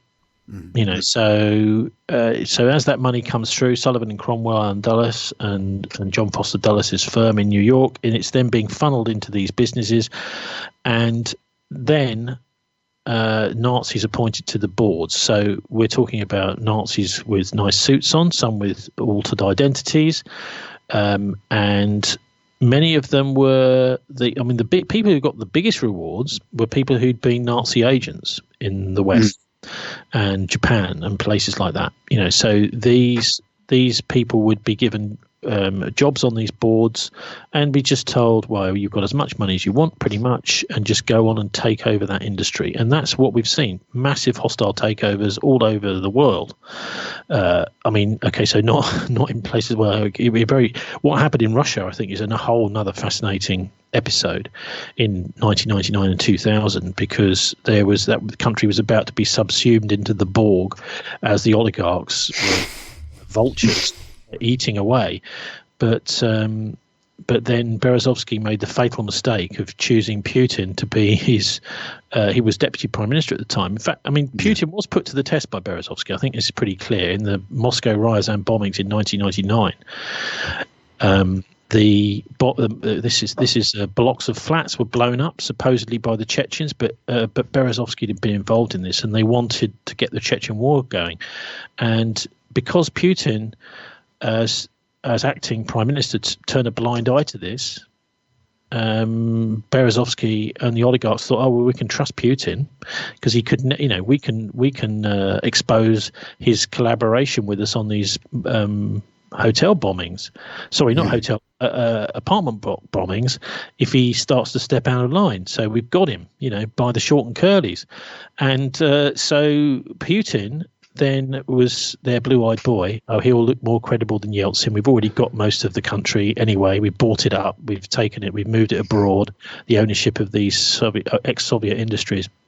But Putin then in 2000 turned the tables in, I think, very courageous way, and decided, obviously he had some friends at the KGB, FSB, who were, he would be not just doing this alone, and then said to Berezovsky, right, well, I'm very sorry, but that old charge under Yeltsin about the Aeroflot shares, I can't stop them. They're going to be coming around to interview you tomorrow, and they may possibly arrest you.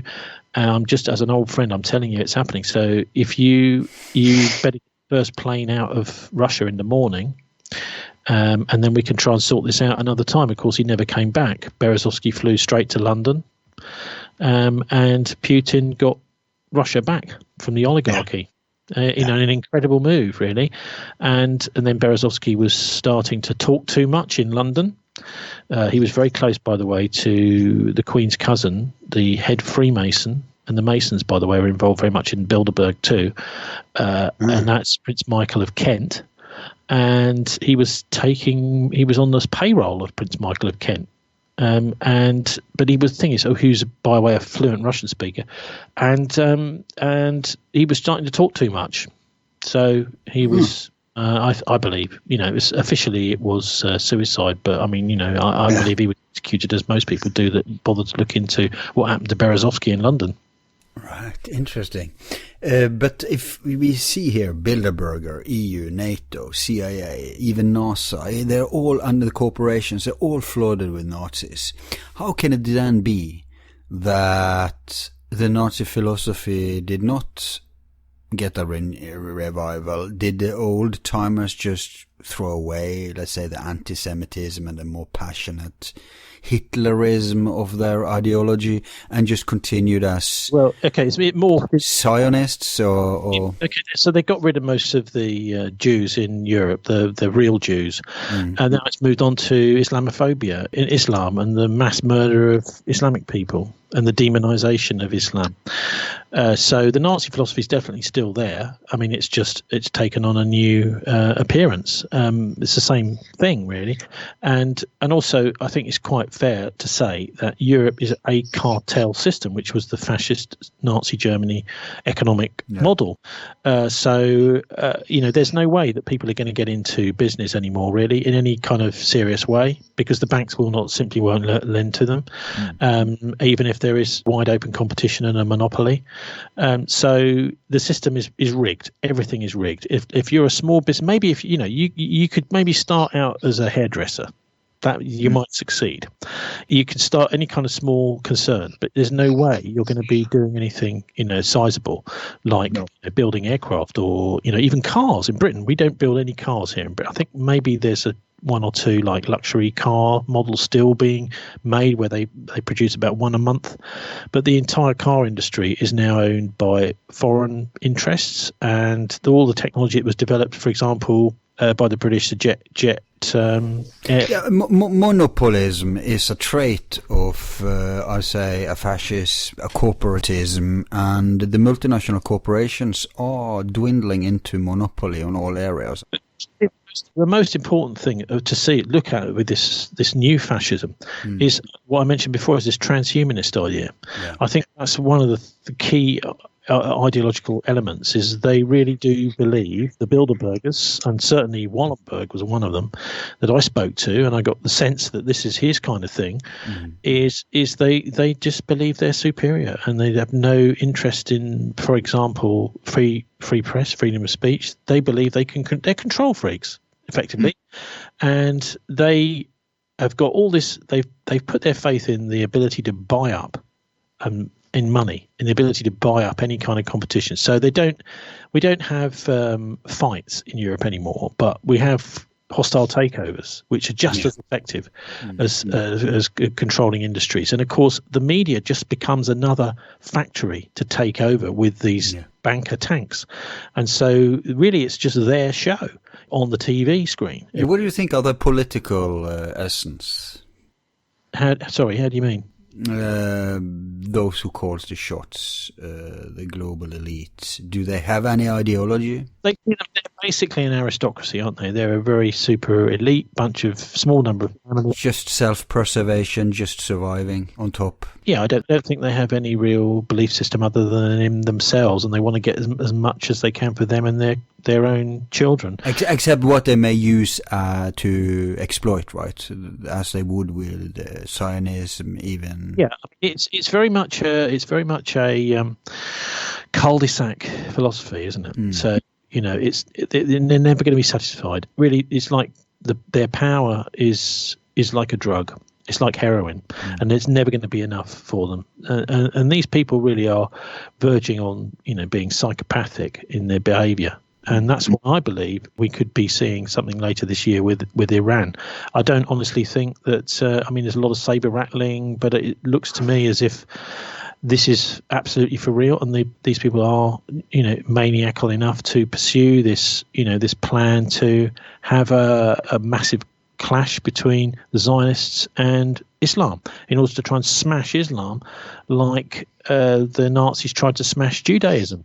Real Judaism. Not really Islam. It's more the parts of Islam that's not under their control. I mean, Saudi Arabia is lockstep with these guys. Yeah, but that's not Islamic. Saudi Arabia is not Islamic, really. No, I agree. It's not.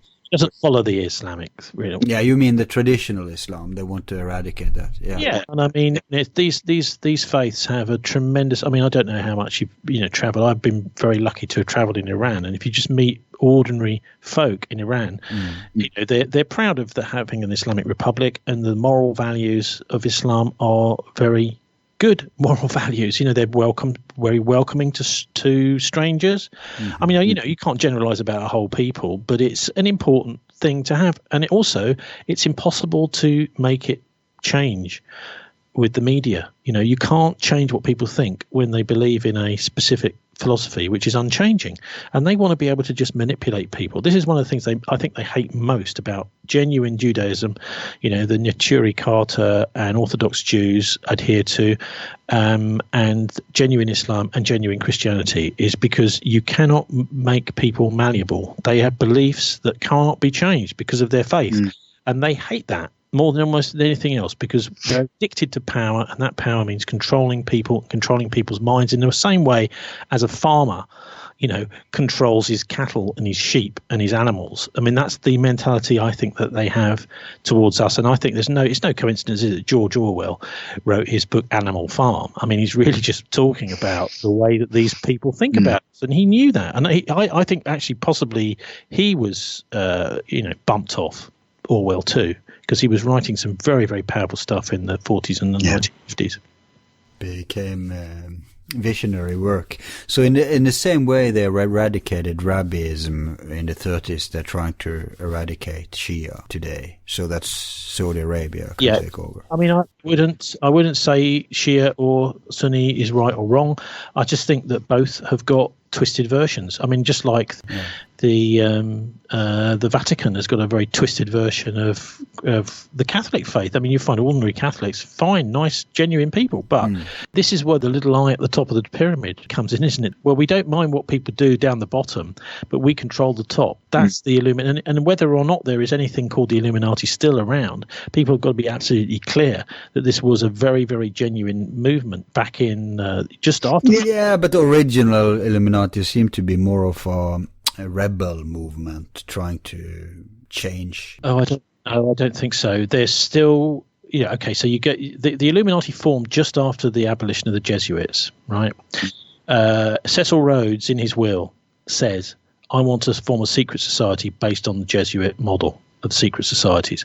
And the Illuminati was absolutely fixed on two things, is the head and the heart. So they wanted to control and own politics through political parties, and they wanted to control and own religions. So yeah, but this wasn't unique for that specific group that was called Illuminati. That was a very common way to organize back in the day around the revolution. I think you might find, say, for example, Rosicrucians having similar ideas, but at the end of the day, the interesting thing about the Illuminati was the way that it was leaked at the time. And it's, that looking at that book, the John Robeson book, Proofs of a Conspiracy, is probably the best way to. Okay. Anyway, I'm going to have to go now, but fascinating chatting. And if anyone is interested in following some of the stuff I do, we have a radio show every week on FM here in Bristol, which is on Bristol Community FM, BCFM, from 6 till 8 live every Friday, which you don't have to be in Bristol to pick it up because you can get it online. And so that's at thisweek.org.uk. Where do we get it online? thisweek.org.uk, you'll find it there. And then I also got a forum, the 9/11 forum, which looks into all sorts of assassinations, conspiracies, and that sort of thing, and terrorist attacks as they happen. That's 911forum.org.uk. And then the classic Bilderberg.org, which is a domain name that I bought back in 1997. Nice. You were early on. That's clever. So that's your site. Do you podcast your shows so people can get them? Yep, it's all there. Yep, you can download them all. So there's archives online. Definitely. Well, probably far too much archives. But anything you want to go, I mean, we did for example, we did a thing on the Kennedy assassination, which has all been solved, by the way. Nice. David Atlee Phillips and the CIA and James Files actually fired the fatal shot. This stuff is all the truth is out there, folks. So hang on, who should we talk with about the JFK thing? Well, I would play an interview with James Files, which was done by he was the shooter. He was in the 82nd Airborne Division, so he was not the easiest guy to bump off afterwards, I would say. Wow. Whoever it was that shot JFK was almost certainly going to get a bullet in the head themselves not too long afterwards, because they might start talking. But he was trained by the 82nd Airborne Division, and he was out in Korea fighting, and so he wasn't a very easy guy to dispatch because he had a gun in his car the whole time, and then when they tried to kill him, he would start shooting back straight away. So he's a fascinating character. This should be a movie.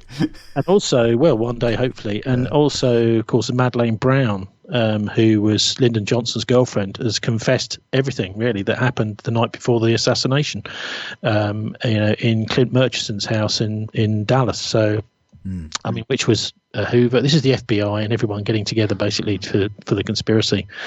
I mean, it was a tragic end to freedom really in the United States, and of course something else that happened not long afterwards was the stopping the linking of the dollar to gold, and from then on the whole thing started to slide into mafia-controlled, fascist-controlled tyranny. Yep, and that's where we find ourselves today. Well, we do. But, I mean, let's just keep on top of it, because a lot of the youngsters out there are very knowledgeable about some of this stuff, and they're very cynical. I think in my generation, when I was growing up, we weren't anywhere near as knowledgeable about hidden power as the young people are. Thanks to the internet, they didn't see it coming. That's why they need to control it, right? Yeah. All right. Okay. Nice. That's a wrap. Yep. Yeah, I've got to go. I've got to rush. Seriously, I've got. Yeah, I'll send you the link when it's out. Okay. Beautiful. Take it from there. Fantastic. Thank you for that. So, thank you a lot, Tony, for your contributions today. It was a pleasure. No problem. Anytime. Lovely. Thank you. Yeah. Some great questions. Really good. Yeah. Good grilling. Great answers. Okay. Later. Cheers. Okay. Cheerio, Albert.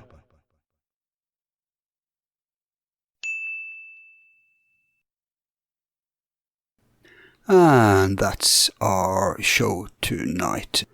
Now, if you are puzzled about the cooperation between the surviving Nazi elite and emerging Zionist elite that overlaps in the 50s and the 60s, you have to understand that the world is not this simple false dichotomy that you're presented, and which is probably not more visible than in the mainstream political field of party politics, left-wing, right-wing. If you are one of the suckers who buys into that, okay, but you'll then probably also have a hard time understanding the complexities and nuances of real politics. So there is only two conflicts of interest in modern politics. That is the public, the people, on the one hand, the masses. It is all about the serfs, if you like, and you are one of them, whether you like it or not. And then there's the elite, we can call them whatever, the establishment. And that's how it is in every country. So you better grow up and start realizing the adult perspective. So when Hitler was out of the equation, obviously it was much more easier for the surviving Nazis to, the old saying, if you can't beat them, join them. So we have a conglomerate of the intel, the emerging of the corporations, the Nazi elite, and the Wall Street, City of London crowd, as we have uncovered in so many shows. And we're starting to address this peculiarity now because we have reached that part of the timeline where it becomes relevant. I mean, many people are about, why aren't you covering Israel and Zionism? Well, we haven't gotten to it yet. And usually they ask because they are partisan and are just bothered by the facts. But if you can't handle the facts, then you may want to revise your partisanship. I mean, being 100% on board with an ideology or a political identification is very, very stupid. Honestly, you are then a tool. Nothing less, nothing more.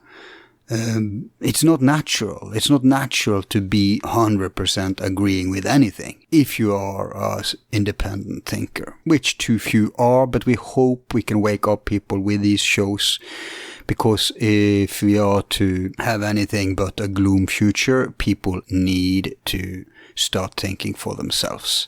I want to quote a project that Tony worked on called Then the Panzers, Now the Banksters, where he speaks on the problems with mainstream media and the importance of independent media at the State and Corporate Crimes Against Democracy conference in London in 2012. So much emphasis is placed on select Jewish participation in Bormann companies that when Adolf Eichmann was seized and taken to Tel Aviv to stand trial, it produced a shockwave in the Jewish and German communities of Buenos Aires. Jewish leaders informed the Israeli authorities in no uncertain terms that this must never happen again, because a repetition would permanently rupture relations with the Germans of Latin America as well as with the Bormann organization and cut off the flow of Jewish money to Israel. It never happened again. And the pursuit of Bormann quieted down at the request of these Jewish leaders. This was highlighted already by Manning, the CBS News correspondent, in his book Martin Bormann, Nazi in Exile. So it's nothing new.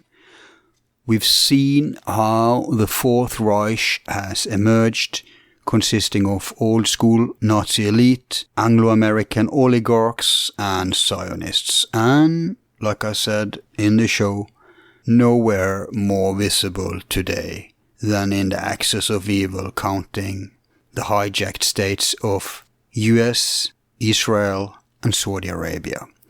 And until these regimes fall, the world will not know anything close to peace, prosperity, or harmony.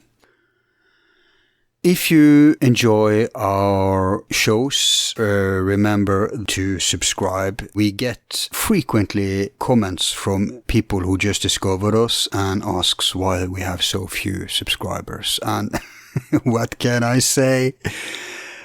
Maybe it's because we usually do long form. In this day and age, people have their attention span ruined by the MSM. Maybe it's because we do conversational. Many people don't want to hear a discussion. They want to hear prescribed one-liners with an artificial lecture in reply, again because they're conditioned by the MSM. Maybe it's my weird accent, although I hear some think it's cute. Maybe it's because we do not do commercial considerations, even if we luck out sometimes and some shows take off. It surprises us as much as anyone. So we do passionate follow our ideals of why we're doing this show. And that hurts, of course, the numbers and the wallet. Maybe it's because we don't release frequent shows, much due to the long form format. I mean, the algorithm is rigged against that, and it rewards people who releases new shows all the time. And of course, probably mainly because if you look at YouTube today, it is a refuge, it's a retirement home for the mainstream channels. They are tanking in the old stream outlets, and so you probably noticed they're all invading YouTube now, facilitated by YouTube, who's owned by Google, who is in bed and owned by these same conglomerates that own the old stream media. So it's just one hand facilitating the survival of the other hand. This is how they do it. Tony said it in the show, hostile takeover. So they took over YouTube, and gradually they have to squeeze out all independent channels. They can't do it overnight because they need all the people who are active on YouTube view. So one way they do it is unsubscribing people from independent channels. I don't know if that's what's going on with us, but we have lost 8,000 subscribers. And then they force subscribe people to mainstream channels. But more effectively, they shadow ban and demonetize a lot of shows. This will probably happen to this one too, although we haven't breached one single of their so-called ad-friendly policy points. And if you take a look at the right side of the channel where they advertise for other shows, it used to be, at least half of them used to be our shows. I mean, on the list of recommended shows from one of our shows. And then it used to be relevant, other shows that were relevant to whatever we covered in that main show where the recommended videos appear. But today, you'll see, if you're lucky, there's probably one other of our shows, usually none. And then there's a bunch of mainstream, like 90%.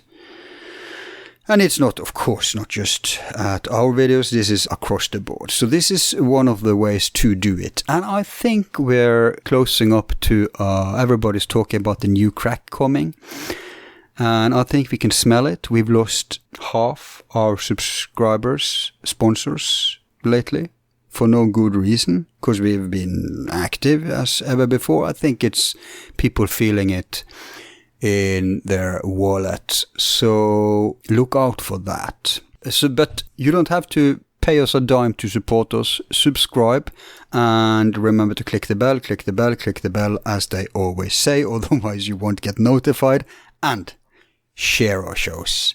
The algorithm picks up sharing across the board at all social platforms, not just YouTube. and then hypes it further.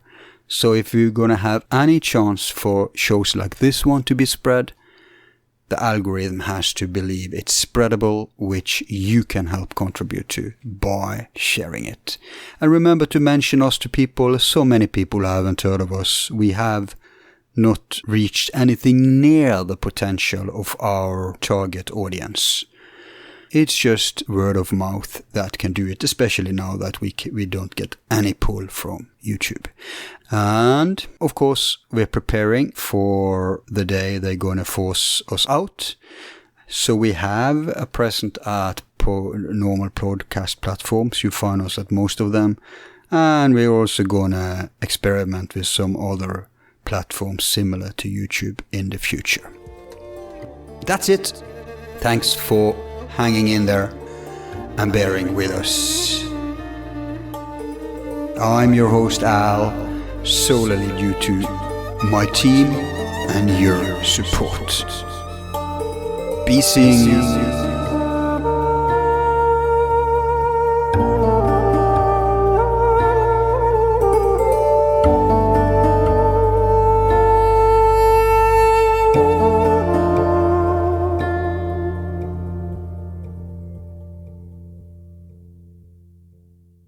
Who is number one?